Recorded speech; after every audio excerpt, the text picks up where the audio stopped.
दोस्तों, कबूतर ने बताया कि स्त्री की यह एक पीछे की चीज हर मर्द को जरूर लेना चाहिए। और कबूतर ने यह भी बताया कि कौन सी स्त्री के हाथ का भोजन नहीं करना चाहिए, कौन सा अन्न नहीं खाना चाहिए, किस स्थान पर घर नहीं बनाना चाहिए। मित्रों, एक वृक्ष की डाल पर दो पक्षी बैठे हुए थे। उनमें एक कौवा था और एक कबूतर। दोनों के बीच अक्सर धर्म चर्चा होती रहती थी। कबूतर शाकाहारी पक्षी था और कौवा मांसाहारी। दोनों की बुद्धि में कहीं से कहीं तक समानता नहीं थी। वे अक्सर अपनी अपनी कहानियां सुनाकर तर्क दिया करते थे। एक दिन कबूतर ने कौव से पूछा, मित्र, तुम जानते हो लोग तुमसे नफरत क्यों करते हैं, तुमसे घृणा क्यों करते हैं? क्योंकि तुम्हारा खान पान ठीक नहीं है, तुम गंदा भोजन करते हो, इसीलिए तुम्हारी वाणी भी कर्कश है, तुम्हारा रंग भी काला है और इसीलिए तुम्हें कोई इज्जत नहीं देता। कौवा बोला, नहीं मित्र, खाने से कोई फर्क नहीं पड़ता, संसार में सब कुछ खाने के लिए ही तो होता है। तब कबूतर कहता है, हे मित्र, इस संबंध में मैं तुम्हें एक कहानी सुनाता हूं। ध्यान देकर सुनना कि खान पान से मनुष्य किस तरह निंदा और नफरत का पात्र बन जाता है। तब कबूतर कौवा को एक कहानी सुनाता है कि मित्र, प्राचीन समय की बात है। एक प्रसिद्ध नगरी कंचनपुर में राजा कमलभोज राज करते थे। कमलभोज बड़े ही प्रसिद्ध राज थे, बड़े धर्मात्मा नरेश थे। एक दिन राजा कमलभोज अपने सिंहासन पर विराजमान थे। राज कमलभोज का दरबार लगा हुआ था। उसी समय राजा के दरबार में 3 पारखी विद्वान प्रवेश करते हैं और तीनों विद्वान राजा से आकर कहने लगे कि हे महाराज, हमें आपके दरबार में नौकरी चाहिए। राजा कहने लगे कि विद्वानों, आपका मेरे दरबार में स्वागत है, परंतु मुझे यह बताइए कि आप क्या कर सकते हैं। हम आपको अपने यहां नौकरी तो देंगे, परंतु आप किस तरीके का काम करेंगे? तो पहला विद्वान कहने लगा कि महाराज, मैं स्थानों की परख करने में माहिर हूं। मैं किसी भी स्थान के बारे में बता सकता हूं कि वह स्थान हमारे रहने के योग्य है या नहीं है। राजा कहने लगे, ठीक है, पहले हम आपके गुण की परीक्षा करेंगे। यदि आप अपने कार्य में खरे उतरते हो, उसके बाद हम आपको नौकरी पर रख लेंगे। राजा ने अपने मंत्री से कहा, मंत्री जी, तब तक इस विद्वान को हमारे अतिथि गृह में ठहरा दो, उचित समय आने पर हम इसे बुला लेंगे। मंत्री ने उसे अतिथि गृह में ठहरा दिया। तभी दूसरा विद्वान कहने लगा कि महाराज, मैं अन्न के बारे में बता सकता हूं कि कौन सा अन्न हमारे खाने योग्य है और कौन सा नहीं, कौन सा अन्न उत्तम क्वालिटी का है और कौन सा निम्न क्वालिटी का। राजा ने कहा, ठीक है, तुम भी बड़े काम के व्यक्ति हो, तुम्हारी भी हम उसी तरह परीक्षा करेंगे। उसके बाद यदि आप अपनी गुण में सफल सिद्ध होते हो तो हम आपको अपने यहां आजीवन नौकरी पर रख लेंगे। राजा ने उसे भी अपने अतिथि गृह में ठहरा दिया। उसके बाद तीसरा विद्वान बोला, महाराज, मैं भोजन का पारखी हूं। मैं भोजन को देखकर बता सकता हूं कि वह भोजन हमारे ग्रहण करने योग्य है या नहीं है। मित्रों, राजा ने सोचा कि यह भी विद्वान बड़ा काम का है। यदि यह अपने काम में सफल होता है तो हम इसे भी अपने यहां काम पर रख लेंगे। इस प्रकार से राजा ने उन तीनों विद्वानों को अपने यहां अतिथिशाला में ठहरा दिया। धीरे धीरे समय गुजरता चला गया और एक दिन की बात, राजा कमलभोज ने कहीं बाहर जाने का निश्चय किया। सोचा कुछ दिन के लिए हमें घूमना चाहिए। घूमने का विचार बनाया और चलने लगे तो राजा साहब का जो स्थान पर रखने वाला व्यक्ति था, उसे अपने साथ में ले लिया और वहां से जाने लगे। मित्रों, चलते चलते महाराज को किसी स्थान पर शाम का वक्त हो जाता है। महाराज ने मन में विचार किया, रात्रि में अब और आ जाना उचित नहीं होगा, इसीलिए यहीं पर शिविर लगा लिया जाए और रात यहीं पर व्यतीत करते हैं। सवेरा होगा तो आगे को प्रस्थान करेंगे। तो मित्रों, वह व्यक्ति बोला, महाराज, जैसी आपकी इच्छा, आप जहां ठहरना चाहे मैं भी आपके साथ वहीं रुक जाऊंगा। तब राजा ने देखा कि वहीं पास में ही एक बड़ा सुंदर गांव था। उस गांव से बाहर एक बहुत शानदार झोपड़ी बनी थी। प्राचीन समय में झोपड़ियां ही ज्यादा होती थीं। उस झोपड़ी के बाहर 4 चारपाइयां बिछी थीं। राजा ने देखा कि वहां चारपाइयां तो 4 बिछी हुई हैं, पर वहां किसी व्यक्ति का निवास स्थान मालूम नहीं पड़ रहा था। वहीं पास में ही एक भगवान शिव का बड़ा सुंदर सा मंदिर बना हुआ था। राजा यह देखकर आश्चर्य में पड़ गया कि ना तो मंदिर पर कोई पुजारी था और ना ही उन 4 पाइयोनियां। आज हम इसी आश्रम पर रुकेंगे, क्योंकि गांव में अगर हम किसी के पास में रुकेंगे तो हो सकता है कि किसी के पास हमारे सोने की व्यवस्था हो या ना हो। हमें अपने ही दिमाग से निर्णय करके दूसरे की परिस्थिति को मापना चाहिए। मित्रों, यह हम सबके लिए सीखने वाली बात है। अगर आप अपने किसी मित्र या जान पहचान वाले या रिश्तेदार के घर जाना चाहते हैं, तो एक बार उसके घर की स्थिति पर जरूर विचार कर लेना चाहिए। कई बार क्या होता है कि हम बिना विचार किए अपने साथ अपनी फौज पलटन को लेकर अपने किसी परिचित के घर पहुंच जाते हैं। उसके पास जो जैसा होता है उससे वह आपका स्वागत सत्कार तो करता है, पर कई बार उसे बड़ी शर्मिंदगी भी उठानी पड़ती है। इसीलिए कहीं जाने से पहले उसके घर की स्थिति को सोच समझकर ही जाना चाहिए। राजा की बात सुनकर वह व्यक्ति कहने लगा, ठीक है महाराज, जैसी आपकी इच्छा, हम यहीं ठहर जाते हैं। दर्शक भाइयों, राजा और विद्वान उस पवित्र आश्रम पर जो मंदिर था, उस मंदिर पर ठहर गए। राजा और वह पारखी विद्वान जब अपनी अपनी चारपाई पर लेट जाते हैं। जब रात कुछ गहरा है तो रात में महाराज कमलभोज को एक उद्गम करने वाला सपना आता है। सपने में उन्होंने देखा कि राजा कमलभोज अपनी ही माता की हत्या कर रहे हैं। ऐसा भयानक सपना देखकर राजा की नींद टूट जाती है। राजा कमलभोज चारपाई पर उठकर बैठ जाते हैं। उनके चेहरे पर पसीना था। वे बड़े घबराए हुए थे और घबराए हुए स्वर में वे अपने उसी विद्वान को जगाते हैं और उसे कहते हैं, हे विद्वान, हमें इसी समय रात्रि में घर चलना चाहिए। हो सकता है राजमाता पर कोई बड़ा संकट हो। तो वह पारखी व्यक्ति कहने लगा, महाराज शांत हो जाइए।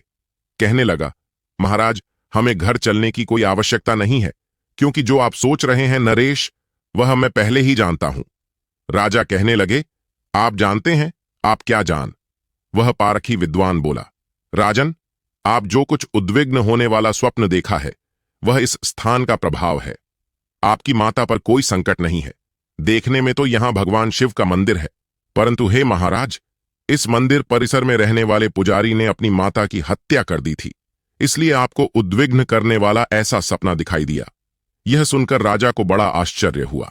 राजा कहने लगा, स्थान का प्रभाव यह कै हो सकता है? तब राजा उस पारखी विद्वान की बात का परीक्षण करने के लिए सुबह होते ही प्रातःकाल उस गांव के व्यक्तियों को बुलाता है जो नजदीक में गांव था।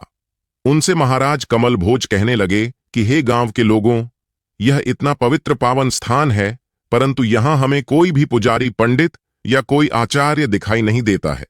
यहां कोई रसोई घर भी दिखाई नहीं पड़ता है। जब भगवान शंकर का मंदिर बना हुआ है तो यहां किसी न किसी पुजारी को रहना चाहिए। राजा के पूछने पर गांव के लोगों ने बताया, महाराज, इस मंदिर पर पहले एक पुजारी रहता था। एक दिन पुजारी ने किसी बात पर क्रोध के आवेश में अपनी माता की निर्मम तरह से हत्या कर दी थी। उसी पाप दोष के कारण राजन, यह स्थान अपवित्र हो गया है। हम इस स्थान के दर्शन करने भी नहीं आते हैं। राजा ने जब यह बात सुनी तो अपने साथ आए स्थान की परख करने वाले विद्वान को राजा ने बहुत शाबाशी दी। राजा साहब कहने लगे, वह स्थान परखने वाले विद्वान, तुम वाकई में बहुत योग्य हो। अब मैं तुम्हें अपने यहां नौकरी पर रखता हूं। राजा साहब वहीं से उस विद्वान को साथ लेकर अपनी राजधानी को लौट आते हैं।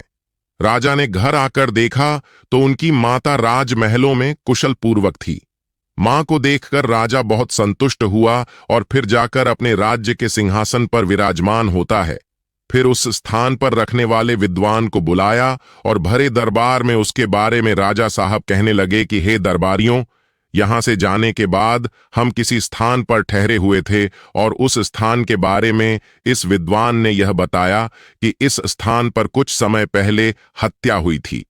यह स्थान रहने के योग्य नहीं है, अपवित्र स्थान है, जबकि देखने में भगवान शंकर का वहां मंदिर बना हुआ था। राजा ने अपने सभासदों से यह बात कही कि मैंने जब उसकी जांच की और पड़ोस के ग्रामीणों को बुलवाया तो उन्होंने बताया कि महाराज, इस मंदिर में रहने वाला पुजारी ऐसा क्रूर व्यक्ति था कि उसने अपनी माता की निर्मम हत्या कर दी थी। इसकी बात बिल्कुल सत्य निकली। तब राजा ने उसी विद्वान से पूछा, विद्वान, आपको यह कैसे पता चला कि वह स्थान रहने के योग्य नहीं था? तो विद्वान राजा के दरबार में कहने लगा, महाराज, कि हम जिस स्थान पर रहते हैं उसका प्रभाव उसी समय पर आरंभ हो जाता है। महाराज, आप गंगा स्नान को जाएंगे, यह तो आपके मन में अच्छे विचार आएंगे। आप स्मशान घाट में जाएंगे तो वहां कुछ अलग विचार आएंगे। आप मंदिर पर जाएंगे तो वहां ईश्वर भक्ति के विचार आएंगे। आप किसी ऐसी जगह पर जाएंगे जहां शराब बेची जाती हो तो उस स्थान पर आपके मन में वहां का दूषित वातावरण भर जाएगा। महाराज, अगर आप युद्ध भूमि में जाएंगे तो आपके मन में रणभूमि के विचार आएंगे। हे राजन, इसीलिए स्थान का बड़ा महत्व होता है। हर स्थान का अलग वातावरण होता है। वहां घटने वाली घटनाएं उस जगह को अपने में समेट लेती है। वहां जो भी होता है, अच्छा बुरा, उस जगह पर प्रभावी हो जाता है। वहां पहुंचकर वहां का माहौल आपके अंदर के विचारों को, सोच को अपनी तरह बनाने का प्रयास करता है। जिस स्थान पर जो व्यक्ति रहता है उस पर उसी स्थान का वातावरण हावी होने लगता है। इसीलिए मनुष्यों को यह सलाह दी जा है कि अपना आवास, अपना रैन बसेरा, अपना ठिकाना उसी स्थान को बनाना चाहिए जो स्थान पवित्र हो, जिसके चारों ओर का वातावरण साफ स्वच्छ हो, जहां रहने वाले लोग धर्मात्मा और सज्जा हो, जहां किसी तरह के व्यसनी लोग ना रहते हो, जहां किसी जीव की हिंसा ना होती हो, जहां चरित्रवान लोग रहते हो। उस जगह का पुराना इतिहास भी लोगों से मालूम कर लेना चाहिए, क्योंकि आप जहां रहते हैं आप और आपके बच्चे वैसे ही बन जाते हैं। यही सत्य है इधर। वह कबूतर कहता है, हे कोवे मित्र, आगे सुनो। वह पारखी विद्वान कहने लगा, महाराज जानते हो मैंने उस जगह के बारे में किस तरह अनुमान लगाया। जैसे ही मैंने उस स्थान में प्रवेश किया तो मेरे मन में हत्याएं, अपराध, जघन्य कृत्य सामने आने लग गए। मेरे विचार बदल गए। मेरे मन में हिंसात्मक बातें आने लगीं। तो मैं समझ गया कि इस स्थान पर जरूर किसी ने किसी की हत्या की है। उस विद्वान की बात सुनकर राजा बड़े प्रसन्न हुए। राजा ने उसे अपने यहां आजीवन नौकरी दे दी। राजा ने उस स्थान पर रहने वाले की तो परीक्षा ले ली थी, परंतु अब दूसरे विद्वान की बारी थी। मित्रों, राजा का एक प्रसिद्ध व्यापारी था जो राजा के लिए अन्न का भंडारण करता था। एक दिन वह 500 क्विंटल गेहूं लेकर राजा के पास आया और राजा से कहने लगा, राजन, मैं राज्य के लिए 500 क्विंटल गेहूं लेकर आया हूं, परंतु राजन यह अच्छी उत्तम किस्म के गेहूं है, इसलिए इनकी कीमत कुछ ज्यादा देनी पड़ेगी। राजा कहने लगे, ठीक है, बताइए आप कैसे गेहूं लेकर आए हैं। तो राजा ने और राजा के अन्य दरबारियों ने उस अनाज को देखा तो वास्तव में वह अन्न बड़ा ही उत्तम था, चमकदार था और काफी साफ सुथरा था। तो राजा के मंत्री कहते हैं, महाराज बहुत अच्छा है, इसमें कोई संदेह नहीं। हम तो कहते हैं इस अन्न का कई साल तक का भंडारण कर दिया जाए, यह खराब नहीं होगा। मित्रों, उसी समय राज्य के दिमाग में विचार आया कि हमारे यहां अतिथि गृह में एक अतिथि ठहरा हुआ है जो अन्न को परखने का विद्वान है। क्यों ना एक बार इस अन्न को उसे भी दिखा लिया जाए, इससे उसकी भी परीक्षा हो जाएगी और हमें अन्न का भी पता चल जाएगा। कई बार क्या होता है, जो ज्यादा चमकदार चीज होती है वही सबसे घटिया निकलती है। जो आसुरी प्रवृत्ति के लोग होते हैं वह अक्सर इसी तरह अपनी चमक धमक बनाकर रखते हैं ताकि वे भोले भाले लोगों को अपने जाल में फंसा सके। सीता जी का हरण करने के लिए रावण ने भी मारीच को सोने का मृग बनाया था। मित्रों, राजा कमल भोज ने आदेश दिया कि उस विद्वान को बुलाया जाए, तो महाराज के मंत्रियों ने उस अन्न पर रखने वाले को बुलाया और उससे कहा कि विद्वान, अब आप परख कर बताइए कि यह अन्न कैसा है, यह हमें लेना चाहिए या नहीं लेना चाहिए। दर्शक भाइयों, उस अन्न परखने वाले ने उस अन्न को हाथ में लिया और हाथ में ले ही राजा से कहने लगा, हे राजा, यह अन्न किसी चोर व्यक्ति द्वारा कमाया गया है, इसीलिए यदि आप इस अन्न को लेंगे तो हमारे राज्य में, हमारी सेना में, हमारे अधिकारी और नौकरों में चोरी की भी भावना जागृत हो जाएगी। राजा साहब यह सुनकर बड़े हैरान हुए और वे तुरंत उस व्यापारी से बोले, हे सौदागर, तुम इस चोरी के अन्न को कहां से लाए हो? तो सौदागर बोला, नहीं महाराज, मैं तो आपका पुराना व्यापारी हूं और आपके लिए अन्न का भंडारण हमेशा से करता आया हूं, और मैंने इस अन्न को आपके एक महान जमींदार से खरीदा है, जिसके पास हजारों बीघा जमीन है। वह कभी चोरी नहीं कर सकता। राजा कहने लगे, उस किसान को बुलाया जाए। तो महाराज के आदेश अनुसार 2 सैनिक जहां से सौदागर ने अन्न खरीदा था उस किसान को बुलाकर लाए और उस किसान को महाराज के दरबार में पेश किया। जब किसान महाराज के दरबार में आया तो महाराज को प्रणाम किया। राजा साहब ने उस किसान को सामने बैठने के लिए आसन दिया और किसान के बैठ जाने के बाद राजा कहने लगा कि किसान यह बताओ, यह जो अन्न है जिसे आपने व्यापारी को बेचा है, यह अन्न आपने कहां से चुराया है? तो वह किसान कहने लगा, राजन, यह आप क्या कह रहे हो? मेरे पास 1000 बीघा जमीन है और मेरे पास हजारों क्विंटल गेहूं पैदा हुआ है। हे राजन, यह मेरे का उगाया हुआ है, इसमें मैंने चोरी का एक दाना भी नहीं मिलाया है। तो राजा ने कहा, नहीं नहीं, सच सच बताओ, कहीं ना कहीं आपने इसे चोरी से कमाया है। सत्य क्या है, मुझे सत्य बताइए। तो किसान कहता है कि नहीं राजन, यह तो मेरे खेत में ही पैदा हुआ अन्न है, मैंने कहीं से चोरी नहीं की है। तो राजा उस विद्वान की तरफ देखने लगे जो अन्न परखने वाला था। तो वह विद्वान कहने लगा, नहीं महाराज, ऐसा नहीं हो सकता, यह किसान झूठ बोल रहा है, यह अन्न किसी चोर ने कमाया है। जब यह बात उस विद्वान की सुनी तो किसान कहने लगा, हां महाराज, यह तुम्हारा विद्वान सही कह रहा है। जैसे कि महाराज, मेरे पास हजारों बीघा जमीन है, तो उस जमीन को मैं अकेला नहीं कर पाता हूं। एक दिन किसी राजा के यहां से एक बहुत बड़ा शातिर चोर फरार हो गया, उसकी जेल से छूट करके भाग गया। उस चोर ने अपना भेष छुपाया और भेष छुपाकर कि वह मेरे यहां आया और मुझसे उसने सारी हकीकत बता दी कि मैं उस राजा के यहां जेल में था और राजा की जेल से छूट करके आपके यहां आया हूं। आप मुझे अपने पास रख लीजिए, मुझे कुछ नहीं चाहिए, केवल रोटी और वस्त्र देते रहना। उसने मुझसे कहा कि मैं तुम्हारा सारा काम भी करता रहूंगा, तो मैं राजी हो गया। फिर महाराज, मैंने उस चोर को अपने यहां रख लिया और महाराज, इस साल की जो फसल पैदा हुई है, यह उसी चोर की मेहनत है। उसने खेतों में जुताई से लेकर बुवाई, कटाई, सिंचाई, सारे काम उस चोर के द्वारा ही किए गए हैं। और इसीलिए महाराज, आपका यह अन्न परखने वाला बड़ा विद्वान है। इसने यही तो कहा है कि अन्न चोर ने कमाया है, यह अन्न चोरी करने वाले व्यक्ति का ही कमाया हुआ है। राजन, आपके इस विद्वान की बात बिल्कुल सही है। किसान की बात सुनकर राजा बड़ा प्रसन्न हुआ, सोचने लगा, वाह, कितना बड़ा विद्वान मेरे दरबार में मौजूद है। राजा ने उस विद्वान से पूछा जो अन्न परखने वाला था कि है विद्वान महोदय, मुझे यह बताइए कि आपने इस अन्न को हाथ में लेते ही कैसे पहचान लिया, जबकि इसकी चमक सोने के समान है। यह साफ सुथरा अन्न है, परंतु हाथ में लेते ही तुमने कैसे बता दिया कि चोरी का कमाया हुआ है? तो वह विद्वान व्यक्ति कहने लगा, राजन, जब मैंने इस अन्न को हाथ में लिया तो हाथ में लेने के बाद मेरे मन में विचार आया कि अन्न तो सोने के समान चमक रहा है।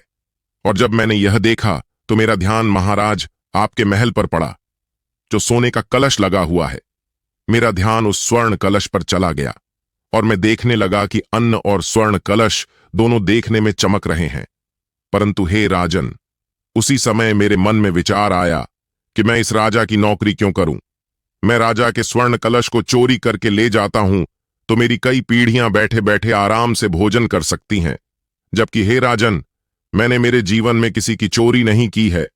परंतु इस अन्न को हाथ में लेते ही मेरे मन में यह विचार आने लगा, और जब विचार आया तो मैं जानता हूं, राजन, विद्वान लोग कहते हैं, जैसा खाओगे ना वैसा होगा।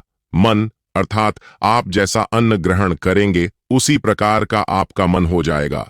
तो राजा उस विद्वान की बात सुनकर के बड़े प्रसन्न हुए और उसको भी आजीवन अपने दरबार में नौकरी पर रख लिया। मित्रों, इस प्रकार फिर कुछ समय बीता।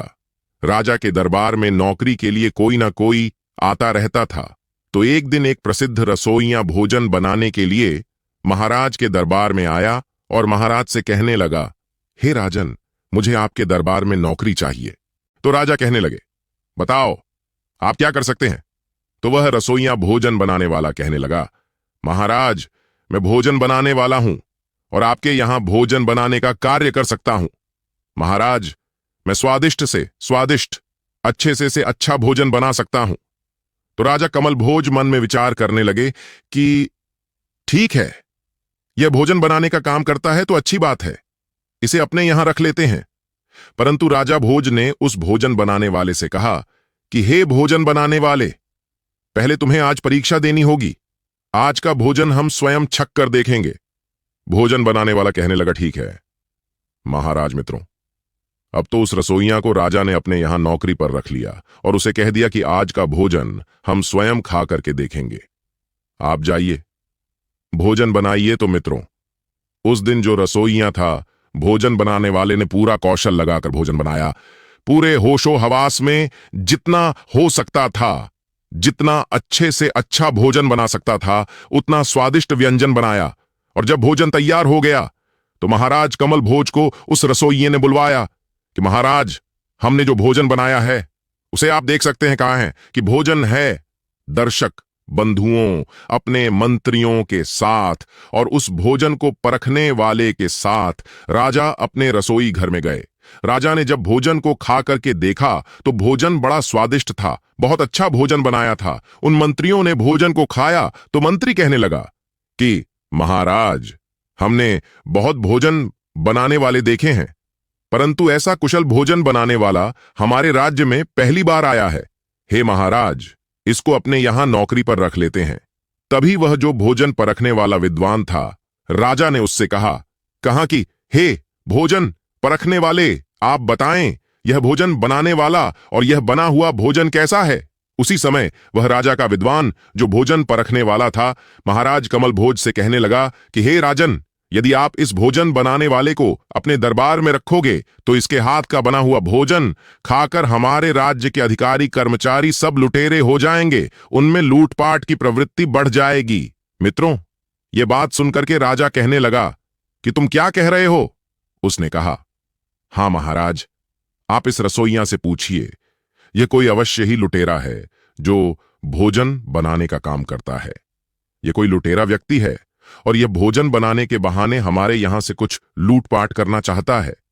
जब राजा ने यह बात सुनी तो उस रसोइया को अपने दरबार में बुलाया और उस भोजन बनाने वाले से महाराज कहने लगे कि हे विद्वान, वास्तव में तुम भोजन बनाने में कुशल हो। तुमने बहुत अच्छा भोजन बनाया है, तुम्हारे भोजन में बड़ा स्वाद है, परंतु तुम यह बताओ कि वास्तव में तुम पहले से रसोई का काम करते थे या फिर कुछ और करते थे। सच सच बताना, अन्यथा तुम जानते ही हो झूठ बोलने का परिणाम क्या हो सकता है। मैं तुम्हें ऐसी सजा दूंगा जो किसी लायक नहीं छोड़ूंगा। जब राजा ने थोड़े सख्त लहजे में पूछा तो रसोइया घबरा गया। दोनों हाथ जोड़कर कहने लगा, महाराज, मुझे क्षमा करना, रसोई बनाना यह मेरा कोई पुश्तैनी काम नहीं है। शुरू से मैं अब तक लोगों के यहां डकैती डालता था। मैंने ना जाने कितने व्यक्तियों को मारा है, कितनों के यहां डकैती डाली है और कितने राजाओं ने मुझे गिरफ्तारी के आदेश भी दिए हैं, परंतु मैं किसी के हाथ नहीं आया। जब मैं एक प्रसिद्ध लुटेरा बन गया तो लोग मुझसे डरने लगे। फिर मेरे मन में एक दिन विचार आया कि मुझे भोजन बनाने की कला बहुत अच्छी आती है, क्यों ना मैं किसी राजा के यहां रसोइया का काम करूं। और यदि मैं रसोइया का काम करूंगा और राजा के यहां रहूंगा तो मुझे फिर कोई पहचान नहीं पाएगा कि मैं रसोइया हूं या लुटेरा हूं। मैं आसानी से अपना काम कर सकता हूं, परंतु अब मैं डकैती का कार्य नहीं करता हूं। रसोइया की बात सुनकर राजा प्रसन्न हुआ।